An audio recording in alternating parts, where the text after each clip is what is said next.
Bos Ijan gasak Mustang Angel. Dia buat drip-drip. Habis kotor. Tapi itu tak penting, acak-cik. Yang paling penting, kenapa Angel ada dekat sini ni?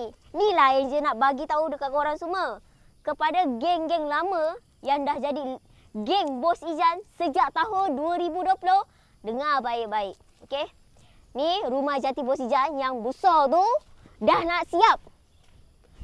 2 biji ni dah siap. 1 iglo. Yang lagi 1, 2 tingkat ni dah siap. Cuma yang belum siap sini, landscape. Okey, tujuan yang saya nak beritahu dengan korang semua ni, ada tak geng-geng kita yang belum dapat member card?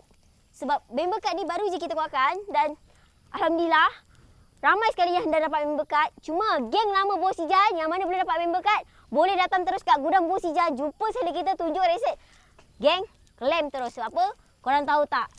Ni Bos Ijan ada modal 1.5 juta sebab dia pernah berpesan dulu waktu zaman 2020. Dia cakap dekat Acik, terima kasih sebab pernah support Bos Ijan dan trust dengan Bos Ijan. Sebab tu hari ni Ejen nak beritahu kepada geng-geng kita yang ada member card, Ejen nak open slot untuk sahabat-sahabat kita yang nak menginap kat sini. Tahu tak Bos Ijan bagi berapa? 1 malam Acik, RM1 untuk sahabat yang ada member card. Tak kisahlah silver ke, gold ke, black card ke, khas budak buat geng-geng kita.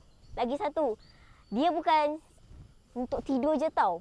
Okey, ada untuk mancing, ada untuk berenang sekali. Sebab tu geng-geng Bos Ijan yang mana belum dapat member card, ambil terus dekat gudang Bos Ijan, jumpa sekali kita. Okey, rumah jati Bos Ijan.